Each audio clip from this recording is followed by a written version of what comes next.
Good morning, boys and girls. Welcome to Shenplays. Welcome back to Sad Flanders. This is going to be a transitional episode where we're going to go from CK2 into EU4. I spent about 2 days of real time, a lot of hours, editing files that were converted from CK2 into EU4 so that they would play a little better. So a lot of things are going to look almost identical to CK2, other than the HRE is not one big entity, and neither is Francia. Rus is not one big entity. Byzantium is a big entity, but they're not whole. Basically what I did is I broke up a lot of nations into vassals, so that the AI can annex the vassals before they just start blobbing out and eating everything. France, for instance, I gave him 5 vassals: Champagne, Switzerland, Provence, Normandy, and Marsan. Marsan is a Basque vassal down here in old Aquitaine lands. Provence is a Aquitaine vassal down here in Aquitaine lands. Champagne is a cosmopolitan vassal. And Normandy is a Norman vassal. So one of the weird things about, in the CK2, when the empires broke apart, you had the HRE Empire and the Francia Empire. The HRE retained control of Paris. And when we converted to EU4, the initial files had Paris being part of the Valois kingdom. Or I guess the Valois an empire, because they're the current emperor right now. So Paris was a part of Valois, and I thought that was a little weird, having Paris in the HRE and France not even he didn't have a claim or a core or anything on it. So I changed that. I made Paris into a province of Normandy, and I made Normandy a vassal of France. So once France annexes Normandy, he will indeed own Paris, which is the way it should be. That should not be part of the HRE. I gave, well, Flanders itself, our nation, we split Lotharingia. Since we just recently took over Lotharingia, it was like at the very end of the CK2 section of the game. We recently took Lotharingia, and I figured we should represent that as having either them as one big vassal that we can annex, or as a couple separate little vassals. And the HRE really historically was a lot of small areas that grouped together to form the HRE. Well, not form it, they never formed it. But they were a singular entity as the HRE, and they were a plural entity as a group of small nations. In this case, I made Lotharingia into 3 vassals. So we have Trier, Luxembourg, and Alsace. Alsace? Well, whatever. And one of them, Luxembourg, is an elector, so he's going to be voting for us. Hooray! Germany, I split into 3 pieces. So the main German area, with capital from Nassau. He also has Nuremberg as a vassal, and Cologne as a vassal. Check his diplomatic view. There you go. You can see his 2 vassals. You can see our 3 vassals. You can see France's vassals. Oh yeah, I forgot to mention, France also has Switzerland as a vassal.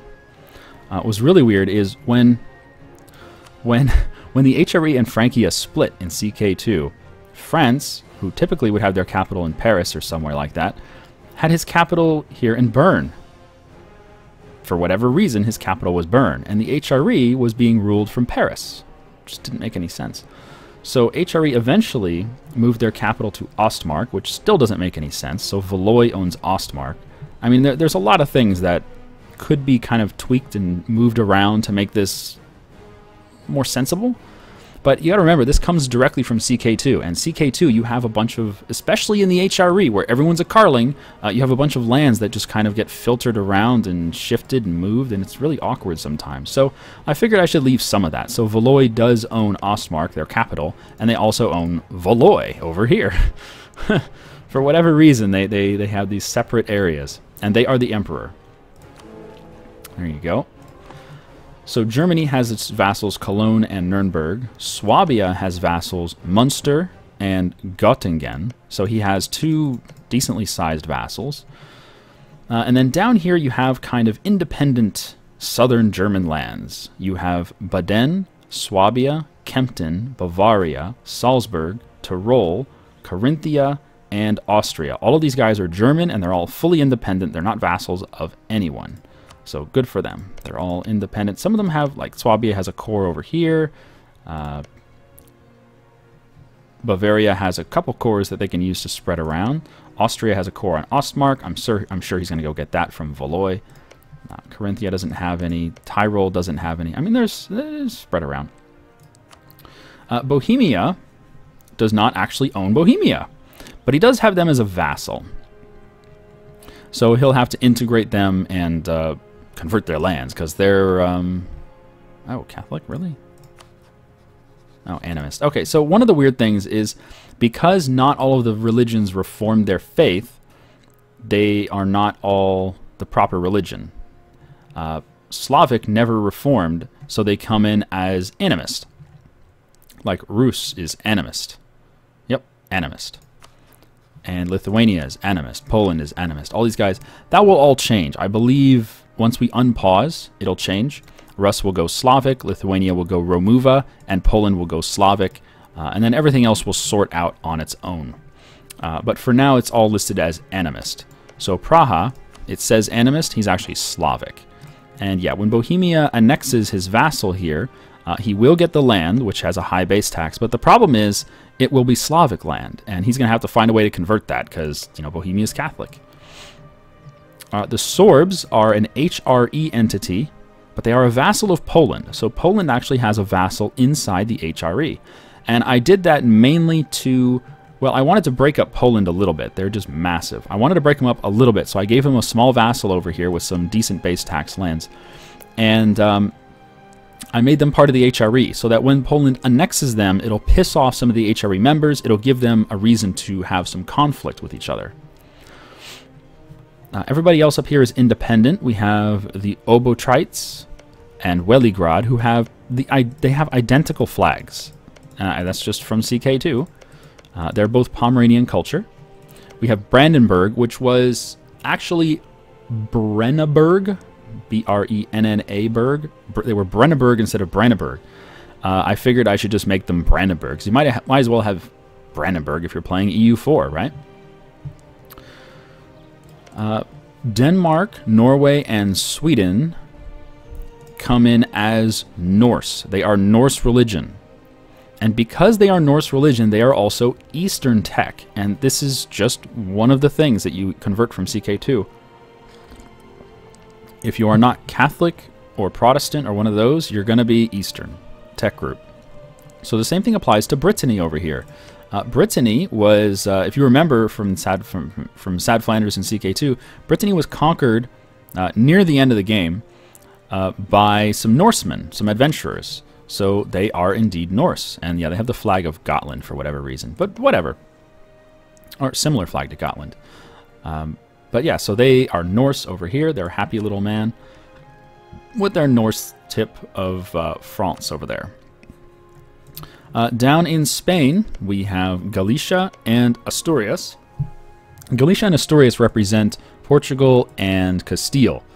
So Galicia has Portuguese ideas, and their primary culture is Portuguese. Whereas Asturias has Spanish ideas, and his primary culture is Castilian, but he also accepts Portuguese. So these guys are going to team up, they're going to ally. I made them historical friends so that they would always be allies when you play. And they're going to try to hold off the Shia Caliphate. But no, it doesn't mean they're actually going to win. The Shia Caliphate was renamed. I didn't do anything else. All I did was I renamed them from Yukon, because that was their dynasty name. But they are indeed the Shia Caliphate. So the Yukons are now the Shia Caliphate. And these guys, the Muzaf, what are they called? The Mutazids. The Mutazids have been renamed to Sunni Caliphate. Otherwise, I haven't touched them one bit. So they still own this vast tract of land. Lots of base tax, lots of power. Shia Caliphate, they're pretty strong as well, because their capital, I think it's in Fez? Oh, it's in Marrakech. That's a problem. Oh well. If their capital was in Fez, they'd make a lot more money, because they'd be on the Sevilla trade node. The Sevilla node is going to be worth a lot more than the Safi node, but whatever. They can move their capital if they want to. They probably will. So one last thing to note on France before we leave this area. I guess I should have covered this in... I should have covered this more organized. But anyway, Toulouse was a nation that was conquered by another adventurer. Just like the guy who conquered Brittany, there was another guy who came down to southern France, and he conquered Toulouse. This was... I think it was near the end of the CK2 Sad Flanders. So I made his color a nice deep burgundy color. Just because why not? Someone should be burgundy color. And he is independent, completely independent. And just so he would survive a little bit, in case France wants to come. France has cores on all this land. In case France wants to come and reclaim all his cores, I made Toulouse a historical friend of Italy so that Italy would try to help him. And I did a couple test runs, and one time Italy did not help, and Toulouse got an X right away, which is fine. And the next test run, Italy did help, and they actually kept Toulouse independent. Italy and Toulouse were able to sort of white peace out France, which is great. I love to see some variation, but I like to see that it's not just automatic that France will definitely get this land back, just like Brittany. It's not automatic that France will get that land. But in both test runs, Brittany did not form any alliances or anything. I think he might just be too far away from Denmark and Norway and Sweden for them to be interested in like a marriage. All right, so the British Isles, we have these 4 Irish miners. Leinster, Meath, Desmond, and Connacht. They are all Irish, so they have Irish ideas, which is fine. And you have Galloway up here, who is a Catholic, and he controls Galloway and Northern Ireland. Good for him. Scotland, you can see Scotland with a K.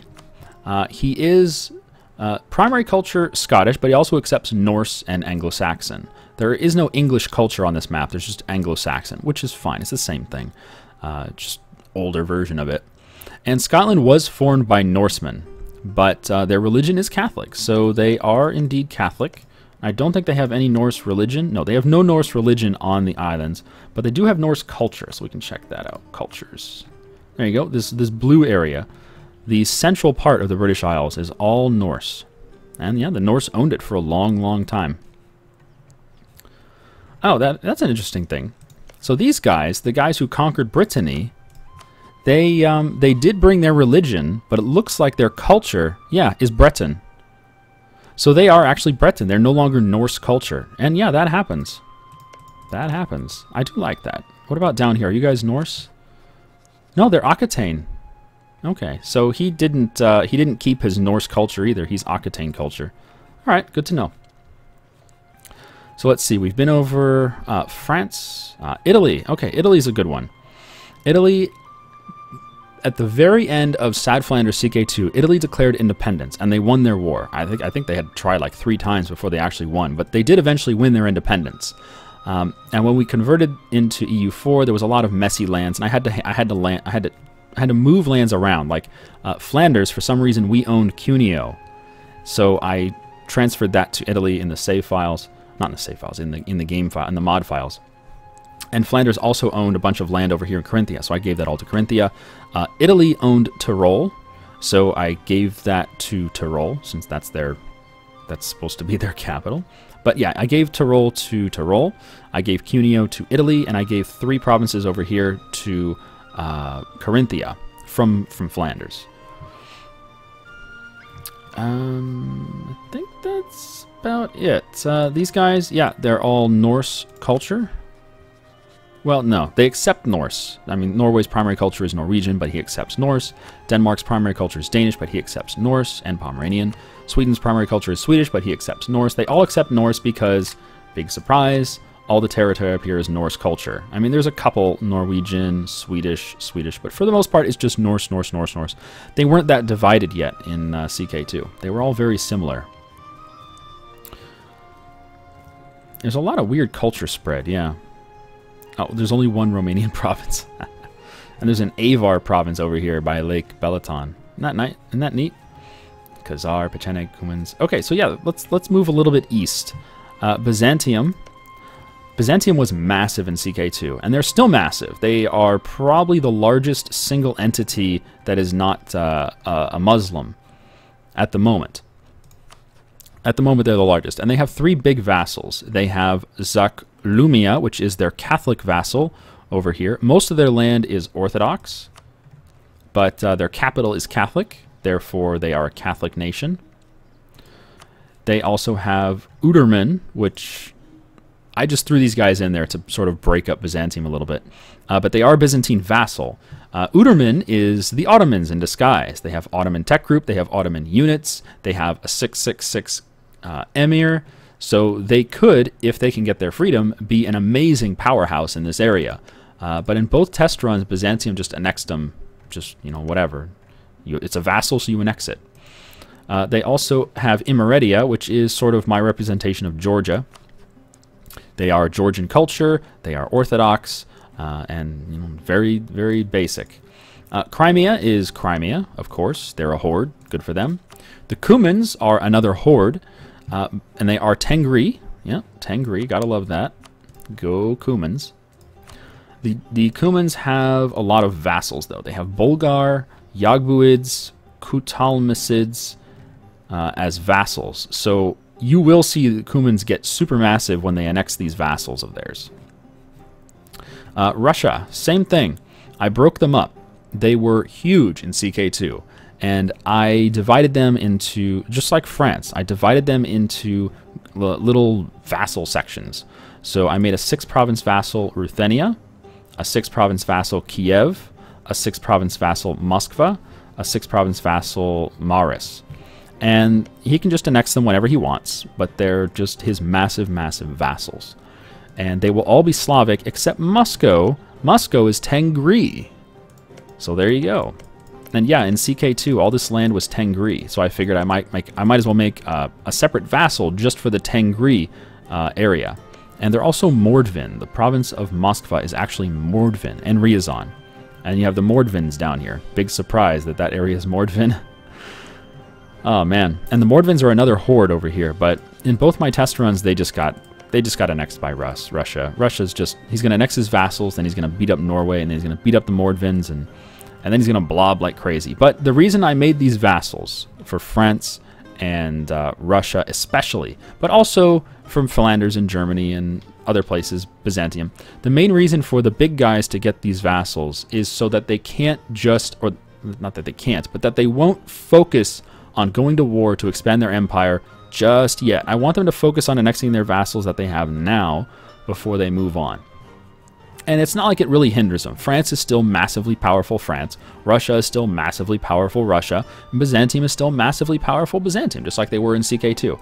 The main thing is I want to delay their, you know, supremacy of the world for a little while. And it's the same thing with us. I mean, we inherited Lotharingia because we eventually, I don't even remember how it happened. We married someone who happened to have the kingdom as a, like she was 3rd or 4th in line or whatever, so we murdered a few people, and all of a sudden our son was, you know, the king of Lotharingia, and it's like, okay.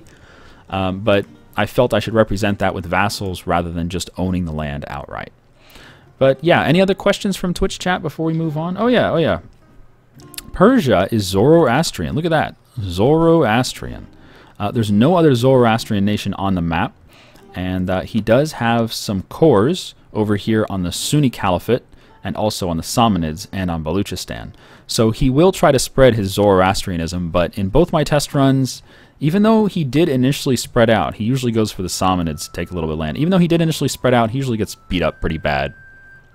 Can we drop the link for the mod? Yeah, we can do that. I think it's just cut and paste. No, no. I don't have the link anymore. Can someone get the link, please? I've already closed that window. Sorry. You want to see the HRE map mode? Okay. HRE map mode is as such. Oh yeah, I forgot to mention that. I was talking about how Italy, at the very end of the CK2 session, Italy had removed itself from the empire. Well, I represent that in this mod by most of Italy, northern Italy, being part of the empire.